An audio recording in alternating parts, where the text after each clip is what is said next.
Hi, welcome to Habits for Humans, the podcast that explores what makes people tick and how to program this brain of ours through habits. We're going to explore why sometimes and in some areas of our lives we can just excel and really rock it, while in other times and in other areas of our lives we can struggle. If we want to be healthy and happy, what is the secret to programming this brain to maximize our potential? I'm your host, Pamela Henrie, and today we're going to talk to Hena Chowdhury. She is doing a multitude of things and balancing so many things, and she's going to talk to us about some of her secrets to handle school, work, and a family. We have several giveaways for our listeners, so make sure you stay tuned till the end if you like free stuff. First, a word from our sponsors. This episode of Habits for Humans is brought to you by Card Salad. Card Salad's Eat Well program is kind of like HelloFresh meets Oprah. Get a week of meal planning done for you at the end of this podcast. And it's also brought to you by The Success Choice, a company that provides tools to help you filter through the noise of life and establish positive routines to find balance, order, and joy in the journey. So stay tuned for a special discount. I'm really excited to introduce our guest. Hena is from the UK, and she is a home educator. She's a filmmaker, a writer, and a student and an IT developer, but not in that order. She also runs a women's group to foster intimacy and support for women. So awesome. So I'm excited to have you on our episode today, Hena. So we always start with one habit or routine that you have that helps you handle your stress. Is there something that you do that helps you kind of stay balanced and handle the stresses that you experience? Yes, I think when I feel like I'm getting quite overwhelmed, my main routine is to get a big piece of paper and just write everything, not censoring myself at that point, just write everything that I can possibly think of. I feel at the end of it, I've emptied my brain, so I've got space to think. That is so crucial. I found that my daughter, it's her first semester in college, and sometimes she'll call and she's just so overwhelmed. And I'll say, send me a list of everything that you've got to do. And just that fact of Yes, just writing it all out, and then you can start to chip away at it. But when you just have it all in your head, it's much more stressful, isn't it? yes, I agree. Yes, well, that's awesome. So, Hannah, so tell me a little bit about, so you have a family, you're hmm back in school getting your master's degree, hmm and you also work at a nonprofit that you're very passionate about. So, Yes. with doing all of this, what are some key productive tools that you use to help you manage all of these balls that you're juggling? Well, I'll say one thing that's quite crucial to my planning is my planner. This is your planner, Pamela. This is from Success Choice. I've been using this now for actually years. I don't remember when I first started, but I found that unlike a life where you have this main thing that you have to do and everything else is either done for you or it doesn't matter, my life isn't quite like that. I have to nurture separate areas in and I can't let any of them wither away. um, I find my planner actually incredibly useful because it lets me make sure that every day I am actually looking after my health as well as my children, as well as I know what I'm going to make for dinner, as well as as well as anything important at appointments that I can't forget. It also very crucially allows me time to reflect at the end of every week. I use that quite regularly on a Saturdays to just go through my week and just write down whatever comes to me. And I often find um, going through them when I can. I try to look through once a month at my past entries, and I get a little sense of how much I've actually accomplished in a month. And sometimes I also recognize, well, that was quite a busy month. Maybe I need to plan some time off. So it really is trying to look ahead, but also crucially looking back that I think is helpful.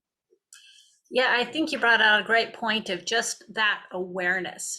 Just, the act of recording the things that are happening this week and reflecting back on it, that creates that awareness for yourself. One, your successes, but also where, you have just been going and not taking that time for yourself. So I think that's a great awareness, just because really you're only measuring yourself against yourself, and when you are Yeah, doing that recording, you're seeing your own progress instead of, we often tend to fall into this comparing ourselves with other people or comparing ourselves with perfection. But if you're reflecting on your own accomplishments, you can see your growth, and you can see some of the patterns maybe that you have that are holding you back. definitely, definitely. So that's great. The So pattern, especially. Sorry, oh, no, no, you go go ahead. ahead. The patterns, especially what? It just really sparked something in me when you said that thing about patterns, because I have to take these supplements, which I'm usually quite bad about. I know that there is, on a planet, there's a space to tick off some small items, so you don't want to write them down every day, but they have to be done every day. And quite often when I come back and reflect on a week and I think, oh my God, I just feel so run down. I've just about barely managed to keep up with everything. And I noticed that I haven't actually been ticking off my my regular supplements. And I think, okay, well, there's a pattern. That seems to always happen. Maybe I should look after that. Yeah, yeah, that's great. And when we recognize patterns, then we can start to recognize, well, why am I doing this or not doing this? What's getting in the way? And maybe it is because you Yeah. are overscheduled. Maybe that's your wake up that you've overscheduled yourself. And so you're not doing some of these key things that you determined earlier were so important to you, right? Yes. Yes. Well, one thing that just with your bio and the things that you sent in, I really liked, one thing you said was that you like to, or the importance of watering and nurturing each area of life and to embrace the challenges. So talk to me about that. I think I don't know about other people. I definitely have a tendency to perhaps go down a rabbit hole. So I think filmmaking is a really good example. I would get a project and I would get really quite lost in it. And unless there was some mechanism to pull me back, what I would find at the end of that is I've actually burnt out on the filmmaking. I've done so much that I don't actually recognize how much I needed to do. I haven't really stopped and reflected. I've just gotten into it. And at the same time, what's happened is, because I'm a home educator and I find, my children are just sort of going along on their own. And that's okay, maybe for a day or two, but then they've lost focus and energy. I find that I haven't ordered, the groceries for the week, and I haven't meal planned. So actually, and of course my studies as well, I'm a week behind, and that's not really a great place to be in. So I've kind of learned that what I need to do is to recognize when to stop, so that I can do the other things. So it is really important to me personally to sort of write down what I'm going to do in a day, and make sure each of those tasks relates to all the four areas that I kind of manage, and crucially stop when I've reached the end of my list, and rather than carry on. And now I find, actually, I have got free time in the day. I have got time to put my feet up and read a book, or just talk to my kids, or play a game. Because in the past, I used to struggle with that. I always felt I was doing too much. I love that. So I love that intentionality, just Mm, intentionally before the day determining what are the key things you want to put in your day, instead of just getting yes. sucked into one area and not really Mm, thinking about that. But then later realizing those things are falling down, right? You're are falling apart, yeah. sometimes. Yeah. And the hyper focus isn't necessarily as productive Yeah. as one might imagine. It's not always the case. It's just because I've spent so many hours on something that I've actually achieved something. It is about balance. It's that achieves more. Yeah. So tell me a little bit about your routines. So do you have a kind of a specific morning routine or a specific evening routine that helps you to stay more balanced? In the morning when I wake up, I often go do certain things on my way down into the kitchen. where I start doing some other things. Usually that's the home ed time. But on my way down, I would deal with the laundry, and I would make the beds. I would take those are the two things I do just on my way down, and that's kind of half my regular cleaning done. I try to also make sure whichever direction I'm walking in, I'm carrying something useful for that direction. So if I'm coming down, I would pick up any cups and plate or rubbish or anything like that on the way to the bins. And when I'm coming up, I bring the clean laundry up with me. So I try not to do wasted journeys, kind of flow through the house. I like that because, especially women live this multifaceted life, right? And Yes, absolutely. I so, really don't think it's the same for my husband. I really think he's got his priorities are quite different. I notice that he also flows, like when he's going out, he makes sure that he fills up the car with fuel on a certain journey, and so he has his own little dances and rhythms as well, and so do I. But I think the biggest routine that's actually is critical, because these are just sort of small things, but the biggest routine is taking time out. Uh, Anything from 30 odd minutes about to plan, and about 30 minutes at the end of the week to reflect. Uh, that to me is quite important. I really try to block that out so I don't do it, get distracted or not do it. that's a key point there, is to block it out. Because Mm-hmm. if we don't intentionally make space for the things that are Mm, important to us, mm, other things just fill it in. I mean, that's just life and human nature, right? yeah. So tell me about this nonprofit that you're passionate about. Oh, well, I've been working there for about 12 years. Uh, it's based in inner city London. It's working with young people. We do creative programs where young people can join in. It's free, or it's free.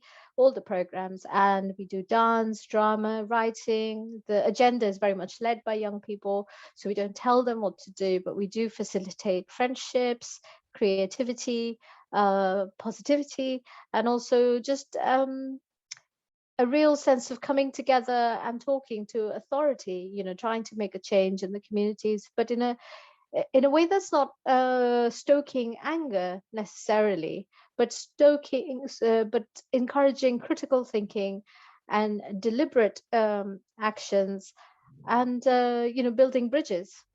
Yeah. I love how you kind of lit up when you went, oh, that it's clear that you're Yes. passionate about it. How did you get started with it?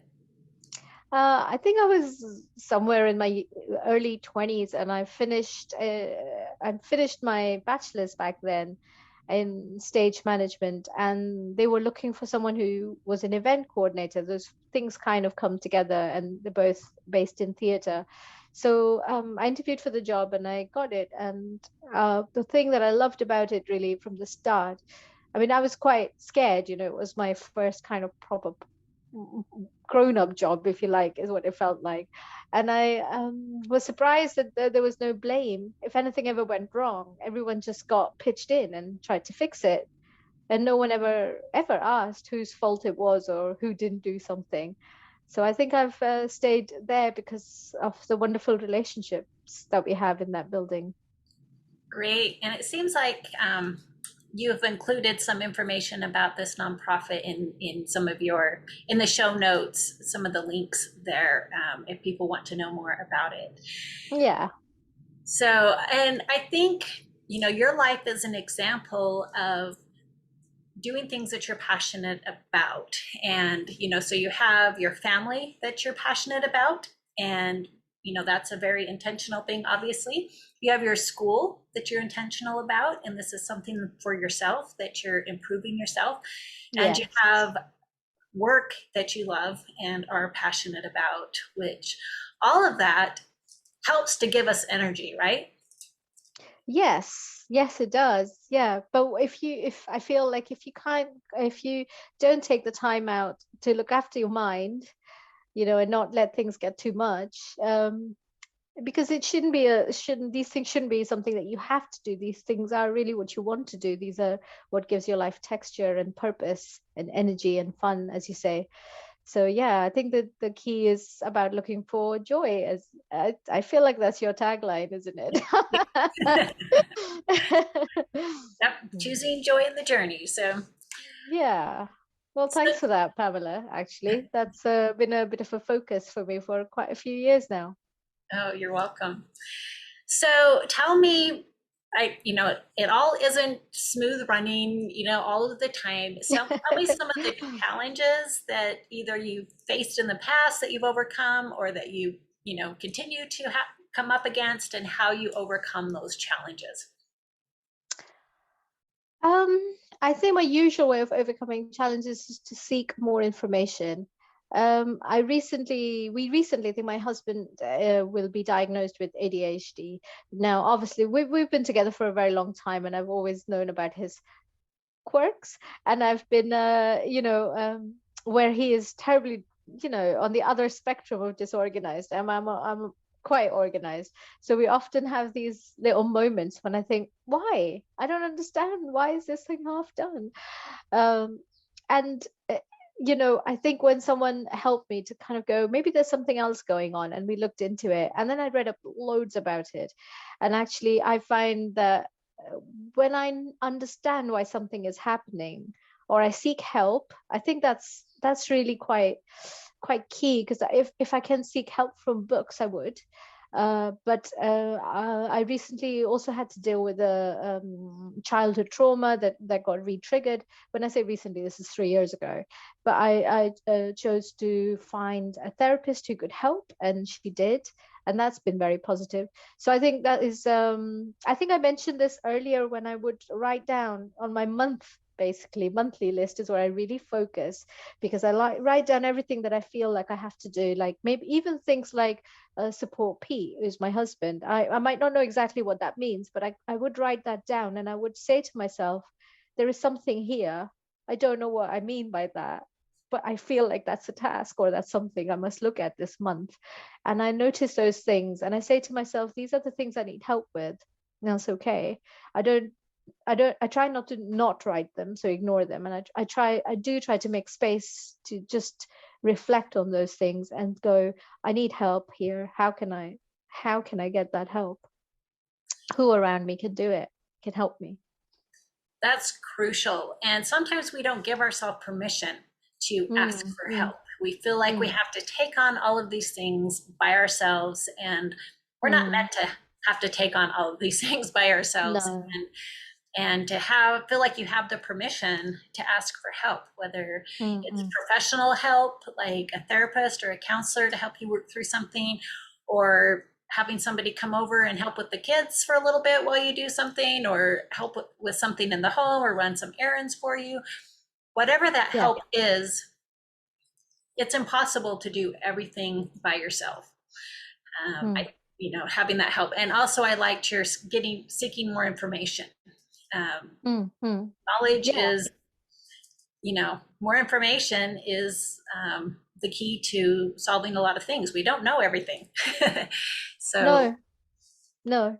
And the more, and if you can find out a little bit more, if you can branch out from what you think you know about a situation to outside, what are the things outside what you already know, that can sometimes really help with approaching something from a different perspective. So instead of, for example, with my husband, instead of coming to a loggerheads with why he hasn't, finished putting the dishes in the dishwasher, and why has he half done it, I would I would now approach that situation with asking him to maybe come and help me again, and just being a bit more clear, or clearer, and saying, would you please mind? I'm going to do that. Would you please do that? It's just over here. And while that is, in the past, I would have felt perhaps that's an imposition that I have to be so direct. I've also started noticing the other things that he does that I don't have to, how good he is with the kids, and how much he plays with them, and how spontaneous he might be, all the things that I don't do, that are also part of his personality and what he brings to the relationship. So I've been actually feeling okay about picking up the weight on some areas, because other people are picking up the weight in some of the other areas. mhm. Yeah, I guess it's not about blaming.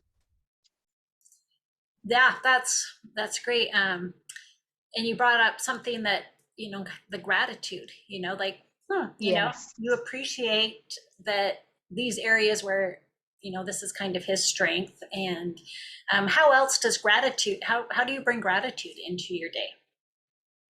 I think what you just said is actually completely correct. It is noticing the things which are not being said out loud. Uh, it is all the little things that the children do, which might just be little acts of kindness. You know, sometimes they would bring me up a cup of tea because they know I'm working, and that's quite sweet. And I know the tea is cold, and it often tastes slightly strange, but that's not really the point. I choose to look in their eyes and the little people that they are, and I choose to look deeper into what's going on in their heads, and what's going on in their heads is how can I help? And that is really quite a precious, priceless thing. So I'm always actually genuinely grateful for that, even if I have dubious feelings about the tea, perhaps.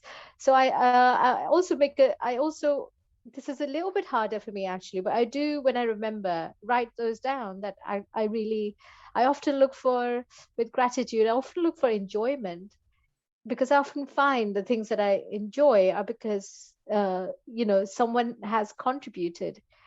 I don't, it's not in complete and utter isolation that I would find enjoyment.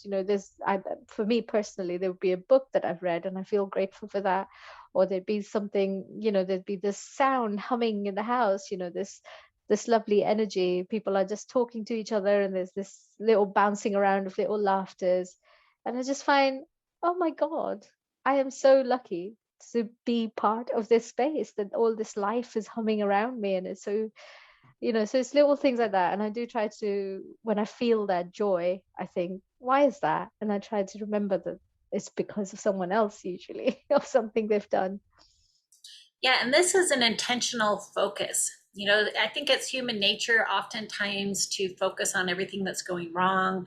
We notice the traffic, we notice this didn't get picked up, that didn't get done, whatever that can, kind of consume us, just looking at everything that didn't get done or that's people are doing wrong. But if having that intentional focus, like you were saying, with, hey, my children brought me this tea. It wasn't the focus that it was cold and not my favorite tea. Hmm. The focus was how thoughtful, and I think that how much happier we are when we choose to have our focus on the good instead of what's not happening. You're right, especially with, all these things going on around us, the cost of living growing, all these things that are outside our hands. Or there's wars, and there's newspapers, and there's I think it is quite important to, I think you're right, one has to be intentional, because I don't think it's necessarily just comes from outside, given the impulses we are surrounded by. You have to find it, you have to notice it. Mm. Yeah. Yeah, and I liked your writing it down, because there is something about writing things down that firms it up in our mind a bit more, and we tend to remember it better when we take that time to write it down. I know for us, we would, for a while, when my daughter was a teenager and, life seemed overwhelming and everything, we made a point of once a week, we would talk about kind of the miracles that week, or, what were the good things that week, and write them down. And, Mm. just that act of consciously thinking, oh, well, I guess, this happened and that happened. And we start to notice the good, and it, we, I think that carries over into just noticing the good more, the more that we do it. Um, Hmm. I might do that with my kids. I think it's a good idea. Get them to start looking at things like that too. Yeah. yeah, Hmm. because and then it kind of trains them a little bit to start looking for the good, because Hmm. there is a lot of hard things. School can be hard, and friends can be hard, and different things can be hard. But when Hmm. we train ourselves to look for the good, it Hmm. can be less stressful, I think. Yeah. So, awesome. Well, we are running low on time, but any last words of advice or tips that you feel like you didn't get to share that you would like to? Oh, I think the only thing I would like to say, possibly again, is just this act of looking forward and backward. And also, actually, yes, the thing I'd like to say is it's not there's never a bad time or good time. You can just start, and even sometimes I find there's been weeks have gone by and I just haven't had the time, and I feel like I haven't had the time to maybe plan or all the wonderful things that I know make my life quite smooth. But it doesn't matter that I don't think it matters. I think I just should just pick up from wherever I left off. It's absolutely fine to pick up halfway through your journal or your planner or however you do things, to or your notebook, to go, well, today. And I think that permission to drop things, to not hold yourself too tightly, rigidly, to even structures that are fruitful for you, but to use them with kindness and compassion towards yourself. I think that is a really, really good thing. Just don't worry if it's not perfect. Doesn't mean it's not good. So important. So, so, so important. I love how you said that, because we can say, it's already this much into this quarter and I've already blown it. You just start, right? Wherever you Yes. are, you start. And I think it's the same with healthy eating. It's like, I Yeah. I Yeah. blew it. I ate all this, I may as well just keep eating bad food instead of I'm starting right now doing better. That's right. Just practicing kindness, because we wouldn't do that to someone else. We wouldn't just write someone off with our children like, oh, well, you had 2 days where you've not been out and that's it. You're a useless person. We wouldn't do that. Absolutely. Mm. Absolutely. We need to be kinder to ourselves. That is so important and good advice. Well, thank you so much again for being here with us today, in my morning, your evening. That's right. And thank you so much. And I'm going to again just remind you of some of our giveaways. So we have a giveaway from our sponsor, Card Salad. So you want to go to habitsforhumans.com and sign up for a free 7-day Eat Real Food Challenge. You get 7 days of recipes, done for you shopping list, and your meal planning that is done for you this week. And with our second sponsor, The Success Choice, do you want to start implementing some positive habits right away? The Success Choice Planner that Hena was talking about today and the Success Choice Challenge Workshop also are the perfect tools, and you can save 15% today at thesuccesschoice.com when you use the coupon code HABITSFORHUMANS, all together one word. Thank you again for joining us, Hena, and thank you for our listeners. This is Habits for Humans. And remember to check our show notes so that you can get all of your free gifts and Hena's contact information as well, with some of the things that she's been interested in here. And thank you in advance for giving us a positive review. Have a wonderful day.